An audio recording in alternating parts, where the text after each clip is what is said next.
성경을 읽다가 한숨을 쉬면서 멈추게 되는 부분이 있습니다. 오늘 창세기 5장과 같은 족보, 계보에 대한 말씀들이죠. 지금 2020년 들어서 1월, 2월 우리 매일 성경으로 큐티 하시는 성도님들은 아시겠지만 창세기 말씀을 이렇게 묵상하고 있습니다. 우리 중학생들도 중등부 학생들도 매일 큐티하면서 저희들 단톡방에다 이렇게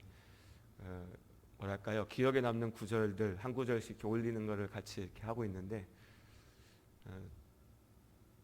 족보가 나올 주에 물어보더라고요. 목사님, 이 주에서는 뭐가 인상 깊은가요? 저도 답하기가 애매해요. 그냥 아무거나 해. 그러면 제일 짧은 구절을 올리죠, 아이들이. 족보가 등장하는 말씀을 만나면 여러분 어떻습니까? 매일 묵상하시다가 이 창세기 5장 같은 구절들을 보면 오늘은 어떤 은혜의 구절이기보다 그냥 넘어가는 날, 그래도 그냥 성경 요 구절만큼 내가 읽은 날, 이렇게 생각하실 수 있습니다. 하지만 가만히 생각해 보면요, 하나님께서 성경으로 우리에게 주신 이 말씀이 아무런 의미가 없이 주어지지는 않았을 겁니다. 창세기 5장에 등장하는, 그리고 이어지는 창세기 말씀 가운데 여러 번 등장하는 이 계보, 족보 역시도 마찬가지겠죠. 그래서 우리가 오늘뿐만 아니라 앞으로 등장할 창세기의 이 계보들을 이해하기 위해서 몇 가지 사실들을 좀 딱딱하고 어려울 수도 있겠지만 설명해 드리려고 합니다. 기억하셨으면 좋겠습니다. 성경에서 계보 혹은 누구의 후손 혹은 역사라고 번역되는 창세기에서요, 히브리어 단어가 톨레도트입니다. 이 톨레도트라고 하는 단어가요, 창세기에 10번 등장합니다. 다시 말해서 창세기에는 10번의 계보가 삽입되어져 있는 거죠. 그런데 이 계보들이, 족보들이, 누구의 아들, 누가 누구를 낳고, 이런 계보들이 아무 의미가 없이 그저 들어가 있는 것이 아닙니다.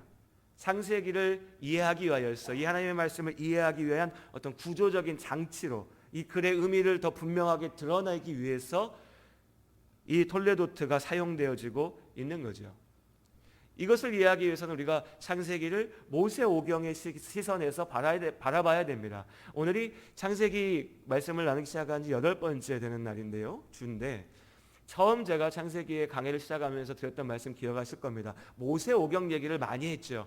창세기가 모세오경, 창세기, 출애굽기, 레위기, 민수기, 신명기로 이어지는 성경의 첫 5권, 토라라고도 불리어지고 모세가 기록한, 모세를 통해서 하나님께서 주신 말씀으로 불려지는 소위 모세오경이라고요. 그 모세오경의 첫 번째 책이라고 말씀드렸던 것을 기억하실 겁니다. 이 오경의 틀 가운데서 창세기를 바라봐야 이 창세기의 의미가, 역할이 보다 분명하게 드러날 수가 있습니다. 오늘날 우리에게 창세기는요, 세상의 시작을 알려줍니다. 하나님께서 창조하셨죠. 그리고 죄로 인한 타락에 대해서 이야기하고 있고, 그 타락으로 인하여서 죽게 된 우리를, 사람을 구원하시는 하나님의 역사가 어떻게 시작되고 있는지를 창세기가 말하고 있습니다. 모세오경의 시선에서 이 말씀을 직접적으로 받았던 이스라엘에게는 보다 구체적인 의미를 갖고 있습니다. 그건 뭐냐면, 이스라엘의, 자 여러분, 오늘 이 모세오경을 처음 받게 된 대상인 이스라엘 백성들은요, 우리가 잘 알고 있듯이 이집트 땅에서 나와서 광야 생활을 거쳐서 약속의 땅 가나안에 들어가고 있는 그들입니다. 그들에게 이 창세기의 말씀, 모세오경의 말씀은 이스라엘 민족의 시작이 어디인지, 그들을 구원하신 하나님이 어떤 분인지, 그리고 이제 구원받은 하나님의 백성으로서 이스라엘이 어떻게 살아야 되는지에 대해서 이야기하고 있는 겁니다. 그 시작, 이스라엘의 출발이 어디인가, 우리가 누군가 라고 하는 것에 대한 답이 창세기의 10번의 톨레도트, 10번의 계보를 통하여서 구체적으로 보여지고 있는 거죠. 우리의 시작이요. 그리고 출애굽기의 10번의 재앙을 기억하실 겁니다. 하나님께서 노예되었던 이집트 땅에서 이스라엘을 구원하시기 위하여 역사하신 그 능력이 10가지의 재앙으로 나타나지요. 그리고 구원받은, 이집트에서 나아온 이스라엘이 시내산에서 하나님 앞에 10가지의 계명을 받습니다. 이 10이라고 하는 숫자가 상징적으로 그리고 실제적으로요, 그들의 시작과 그리고 그들의 구원과 그들이 나아갈 방향을 묶어주고 있는 겁니다.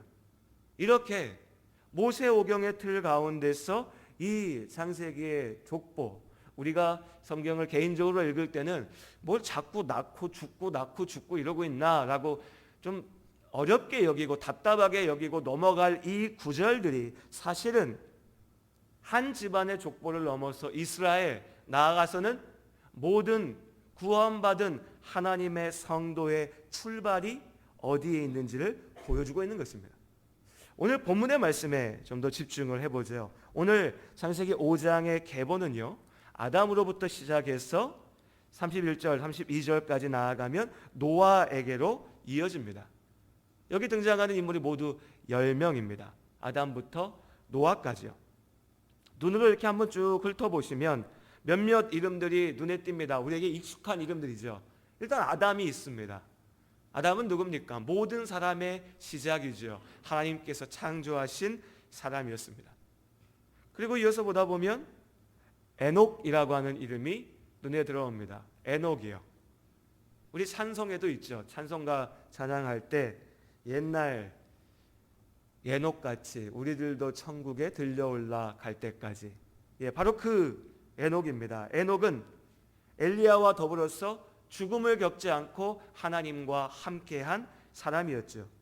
그리고 어떤 신학적으로 성경 본문에서 갖는 의미는 그렇게 중요하지 않을 수도 있지만, 어릴 적에 주일학교나 중고등부 때 교회에서 수련회 가서 성경 퀴즈 대회 같은 거 하면은 꼭 빠지지 않고 등장했던 문제 중에 하나가 성경에서 제일 오래 산 사람은 누구냐였습니다.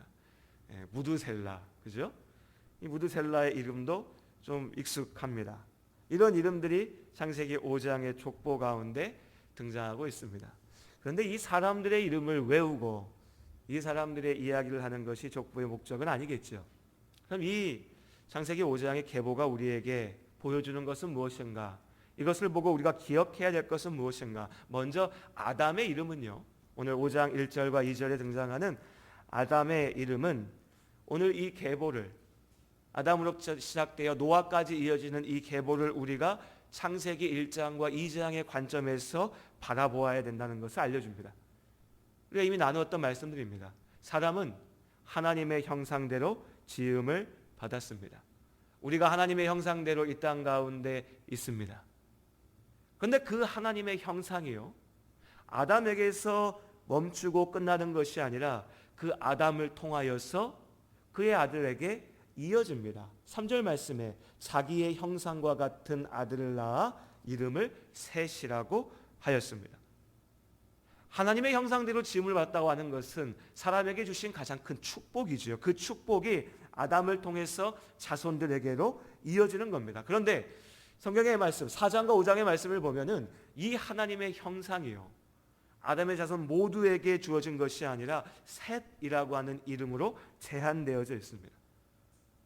그리고 나서 가만 말씀을 살펴보면요, 창세기 4장과 5장을 통해서 가인의 계보와 셋의 계보가 서로 분명하게 구분되어지고 대조되고 있다는 것을 우리가 알 수가 있습니다.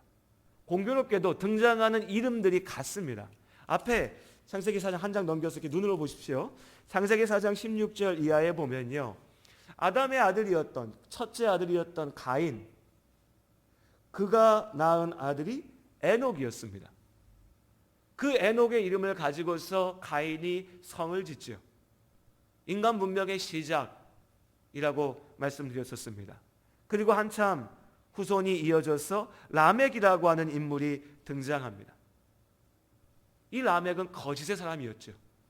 죄악의 사람이었습니다. 죄를 자랑하는 자였습니다. 그 라멕의 자손들을 통하여서 기술이 발전하고 문화가 발전하고 문명이 발전했지만 결국 그 발전, 그 진보라고 하는 것은 하나님 없는 자리에서 살아남고자 하는 발버둥, 몸부림이었습니다. 그들이 거둔 성공은 결국 하나님 앞에서는 의미 없는 성공이었던 거죠. 가인은 시기와 질투로 살인을 저지른 자였고 하나님 앞에 오히려 원망하며 불평하는 자였습니다. 그래서 하나님께 벌받아서 쫓겨나며 세상 가운데 방황하는 삶을 살아야 됐고 일평생을 두려워하며 살아야 됐습니다. 그 자손이었던 라멕은 죄를 자랑하며 사람을 죽이는 것을 큰 소리쳐서 외쳤던 그런 사람들이었던 거죠. 반면에 셋의 자손들은 어떻습니까? 셋의 아들의 때에 26절 말 4장 26절에요. 셋의 자손의 때에 사람들이 비로소 여호와의 이름을 불렀습니다. 하나님 앞에 예배드리는 것이죠. 예배가 회복되어졌습니다. 이 셋의 계보는 하나님을 기억한 자들의 이름들인 것입니다. 오늘 창세기 5장은 아담의 계보라고 시작하지만 그 아담의 계보는 가인이 아니라 셋에게 이어지는 것이고요. 그리고 그의 자손들의 이름을 쫓아가면 에녹이 등장합니다. 에녹은 하나님과 함께하는 사람이었죠. 천국의 삶, 죽음을 이기는 삶이 무엇인지를 보여주고 있습니다. 가인의 아들 에녹이 하나님 없이 살기 위해 발버둥친 그 결과를 보여줬다면 셋의 계보 가운데 등장하는 에녹은 하나님과 동행하는 삶을 보여주는 겁니다. 가인의 자손 라멕이 자신의 죄를 자랑하는 자였다면요, 오늘 창세기 5장에 등장하는 라멕은요, 자신에게 주신 그 아들의 이름을 노아라 하면서 여호와께서 땅을 저주하심으로 수고롭게 일하는 우리를 이 아들 노아가 안위하리라, 우리를 지킬 것이다, 우리를 위로할 것이다, 이 아들이 우리를 살리시는 하나님의 구원이 된다. 이렇게 가인의 계보와 셋의 계보가 나눠지는 겁니다. 마치 이 창세기 4장 16절 이하의 말씀이요, 사람이 어떤 존재인지를 분명하게 보여주고 있는 것 같습니다. 여러분, 사람이 어떻습니까? 모든 사람이요, 양면성을 가지고 있습니다. 정도의 차이는 있지만 사실 모든 사람이 어느 정도 다 위선적입니다. 모든 사람이 어느 정도 다 포장하고 살지요. 어쩔 수 없는 약함이, 죄악됨이, 부족함이 우리 안에 있습니다. 그 중에 정말 악하여서 정말 사람답지 못한 사람도 있다면,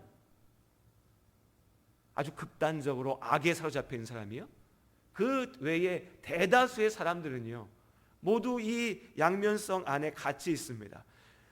다른 누군가에게는 정말 원수 같고 사단 마귀와 같은 사람인데 자기 집에서 자기 자식에게는 너무나 사랑하는, 너무나 인자한 아버지인 사람들이 있습니다.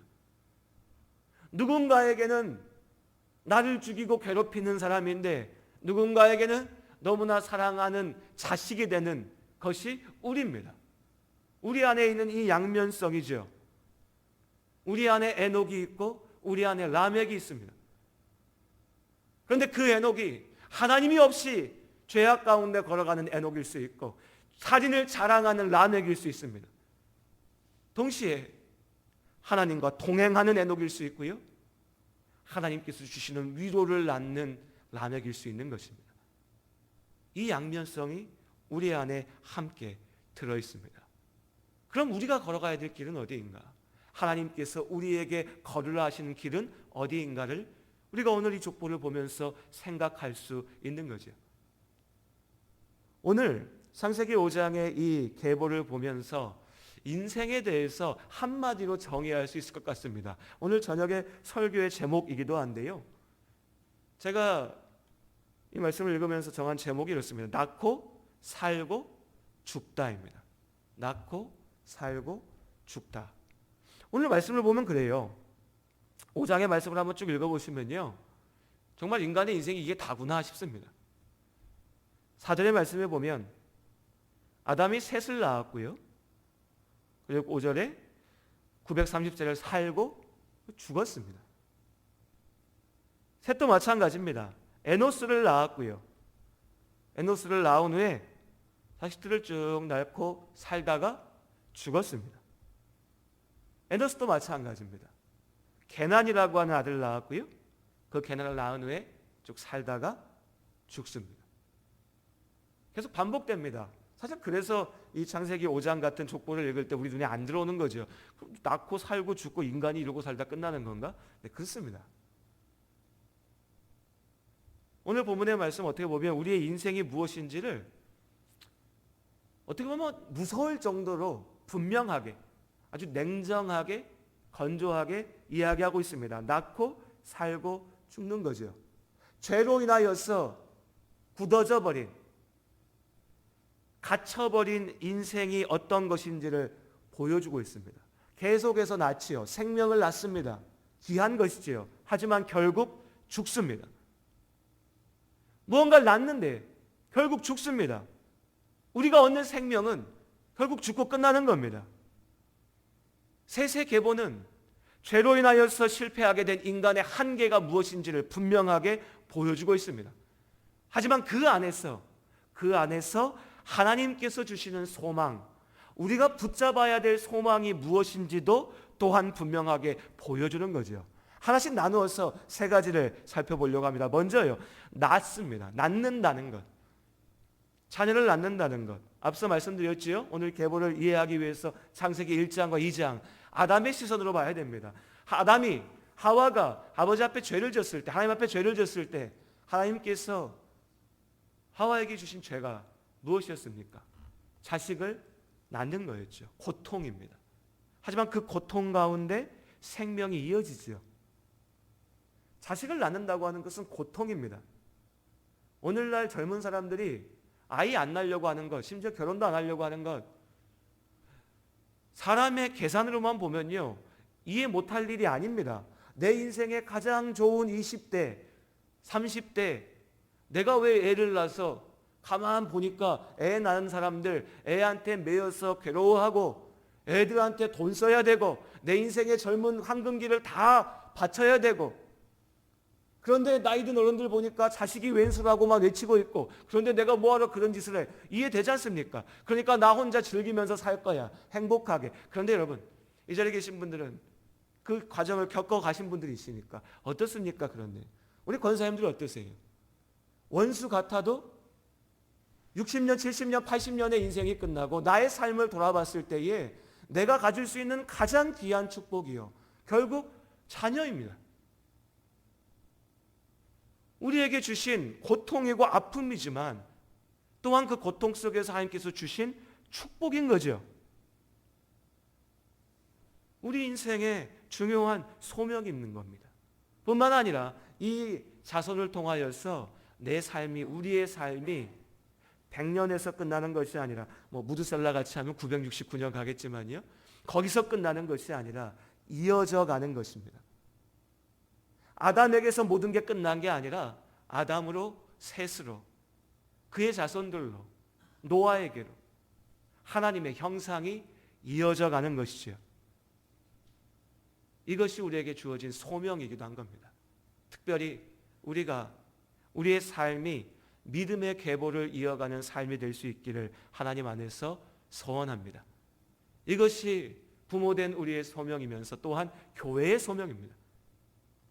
생물학적으로 내가 낳은 자녀를 바라보는 나의 기도의 제목이어야 되면서 동시에 교회의 존재 이유라는 겁니다. 이 자리에 계신 우리 성도님들, 자녀를 바라보면서, 그렇죠, 우리 자녀들이 잘 살아야죠, 성공도 해야죠, 평안해야죠, 건강해야죠. 하지만 결국 그들은요, 부모된 여러분이 우리가 걸어가는 길을 쫓아갈 겁니다. 그들도 괴로워할 거고 아파할 거고 병들 거고 내 뜻대로 되지 않는 인생 가운데 눈물 흘릴 거고 때로 후회할 겁니다. 한탄할 겁니다. 그때 결국 그들을 살리는 것은 하나님의 말씀, 예수 그리스도의 십자가의 은혜인 줄로 믿습니다. 그럼 우리가 무엇을 놓고 기도해야 될지도 분명해지는 겁니다. 물론 우리는 기도해야 됩니다. 나의 자녀가 지혜롭게 하여 주시옵소서. 나의 자녀가 좋은 것들을 많이 보고 잘 배우게 하여 주시옵소서. 좋은 배우자 만나게 하시고 좋은 가정을 이루고 세상에서도 성공하게 하시고 인정받게 하시고 잘 살게 하여 주시옵소서. 기도해야 되죠. 하지만 그 모든 것을 넘은 본질은요, 주여 나를 통하여 하나님의 형상이, 하나님의 성품이, 그 은혜가 나의 자손에게 이어지게 하여 주시옵소서. 이것이 우리의 기도의 제목이 되어야 될 줄로 믿습니다. 이것이 교회의 소명이어야 됩니다. 우리 교회에서 좋은 대학 간 사람 몇 명 나오는지, 좋은 직장 가진 사람 몇 명 나오는지 아무런 의미가 없습니다. 무슨 필요가 있습니까? 정말 중요한 것은 우리의 크고 작은 헌신들과 수고와 열심과 사랑이 모아져서 하나님께서 우리에게 맡기신 어린 영혼들이 이 믿음의 계보를 이어갈 수 있다면 그것이 우리에게 주신 소명을 온전하게 이루는 길인 줄로 믿습니다. 그렇게 아담은 셋을 낳았고 셋은 에노스를, 에노스는 게난을, 그렇게 믿음의 계보를 이어간 겁니다. 그리고 그들은 살았지요. 이 땅에서 살았습니다. 그 삶은요, 고된 것입니다. 괴로운 거지요. 아담에게 말씀하셨습니다. 네가 이 땅에서 살려면 수고해서 땀 흘려서 일해야 돼. 괴로울 거예요. 괴롭습니다. 심지어 가인의 계보를 보면 그들이 성공하여서 나름대로 많은 것을 이루었지만 그래도 그들은 끝없이 두려웠고 괴로웠습니다. 죄를 자랑하면서도 끊임없이 두려워했죠. 그 두려움에, 불안에, 괴로움에 떨며 살다가 죽는 것이 인간이 산다라고 하는 것의 끝인 겁니다. 그러면 사는 건 아무 의미가 없는 거죠. 하지만 하나님께서 우리 가운데 이 삶의 의미를 주십니다. 에녹의 삶이요. 24절 말씀 다시 한번 읽어볼까요? 5장 24절입니다. 함께 읽겠습니다. 에녹이 하나님과 동행하더니 하나님이 그를 데려가심으로 세상에 있지 아니하였더라. 하나님과 동행함으로, 말 그대로 하나님하고 함께 걸어가는 겁니다. 하나님의 손을 붙잡고 가는 거죠. 오늘 어떤 성도님하고 대화하면서 좀 삶에 대해서 위로하고 대화하는 시간을 가졌는데 그런 얘기 하더라고요. 하나님이 나와 함께 하시는 것을 내가 아는데, 믿는데 막상 아침에 눈을 뜨고 보면 진짜 하나님이 오늘도 나와 함께 하시나? 나의 인생을 지키시나? 나도 모르게 의심이 들고 두려울 때가 있다고요. 그런데 또 지나고 나서 보면 그 모든 시간 하나님이 함께 하신 것을 내가 또 분명히 느낀다고요. 아마 이 자리에 계신 모든 분들, 저를 포함한 우리 모두가 고백하는 우리의 삶일 겁니다. 하나님의 은혜를 경험하면서 또 때로는 하나님께서 나를 버리셨나라는 두려움에 떨기도 한 순간도 있습니다. 하지만 다시금 하나님께서 나를 지키신다는 그 믿음 가운데 위로를 얻지요. 날마다 그렇게 주님과 동행하며 그 두려움과 떨림과 의심은 차차 사라져가고 하나님과 함께하는 기쁨과 감사가 충만해 가는 것, 이것이 믿음의 삶입니다. 이것이 우리가 이 땅을 살아가는 가운데 하나님께서 주시는 참된 축복이지요. 에녹의 삶입니다.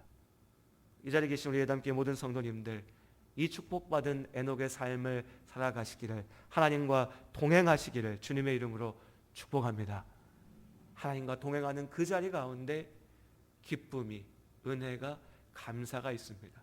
살만한 삶이 되는 것입니다. 그리고 나아가서 죽음, 결국 모든 삶을 의미 없게 만드는 죽음, 모든 나음을 부질없이 만드는 그 죽음을 이길 수 있는 그 길을 하나님께서 우리에게 주셨습니다. 에녹을 통하여 보이셨습니다. 죄 가운데 있는 영혼들은 죽음에 갇혀서 결국 그렇게 끝나게 되지만 하나님과 동행했을 때 하나님께서 에녹을 데려가심으로 그가 죽음을 이기게 하셨습니다. 예수 그리스도를 통하여서, 예수님의 십자가를 통하여 우리에게 주실 구원을 먼저 보이셨습니다. 우리가 이 땅 가운데 사는 삶이 너무나 고되고 아프고, 너희의 조상들의 길을 보면 낳고 살았지만 다 죽고, 그럼 인생이 이게 뭡니까? 라고 하나님께 부르짖을 때 하나님께서 내가 너희를 그렇게 세상에 나와서 낳고 살다가 죽고 끝나게 하는 것이 아니라 너희가 나와 동행할 때 내가 너희를 그 죽음 가운데 살리겠다라고 하는 길을 보이신 겁니다. 그래서 에녹은 우리에게 주시는 영원한 생명의 약속의 모델이, 표본으로서 주어진 것이죠. 라멕이 노아를 보면서 이야기했던 것처럼 이 에녹이 또한 노아가 하나님과 동행하는 사람의 삶이 저주받은 이 땅에서 죄로 인해서 저주받지 않았습니까? 아프잖아요. 뭐 바이러스 때문에 난리라고 하지 않습니까? 지금 시끄럽게 하는 바이러스는 한두 달만 지나고 두어 달 지나면 잊혀져 버릴 겁니다. 언제 그랬냐는 듯이요. 우리 몇 년 전에도 그랬잖아요. 하지만 또 몇 년이 지나면 다시 전쟁이, 기근이, 질병이, 미움이, 고통이 삶을 의미 없게 만들 겁니다. 계속해서요. 하지만 그 가운데 하나님께서는 우리에게 분명한 생명의 길을 보이신 겁니다. 땅의 저주를, 죽음의 악순환을 끊으신 것이지요. 이 생명의 축복이 우리 가운데 있음을 믿습니다. 우리가 주님과 동행할 때에 영원하신 하나님의 나라, 영원한 생명이 우리 가운데 있습니다. 그 생명의 축복을 온전하게 누리는 우리 모든 성도님들이 되시기를 바랍니다. 그리고 이제 이어지는 30절부터 등장하는 이 계보의 마지막 사람. 창세기의 계보들은요, 그 계보를 시작하는 이름의 의미가 있는 게 아니고요, 그 계보가 끝날 때에 그의 이름이 주목받기 위해서 기록되어져 있습니다. 그러니까 오늘 계보의 마지막 주인공은요, 노아인 겁니다. 그 노아의 이야기는 우리 다음 주부터 창세기 5장의 마지막 구절들과 6장, 7장, 9장, 10장까지의 말씀을 쭉 이어가면서 함께 나눠가도록 하겠습니다. 오늘 무엇보다 여러분 이 4장과 5장의 말씀을 이 한 주간 다시 한번 살펴보시면서 내가 어디에 계보에 서 있는지, 내 안에 에녹과 내 안에 라멕은 어떠한 에녹이고 어떠한 라멕인지 기억하시며 하나님께서 말씀하신 대로 주님과 동행하며 생명을 얻는 삶을 살아가시기를 다시 한번 주님 안에 당부드립니다. 기도하겠습니다. 하나님,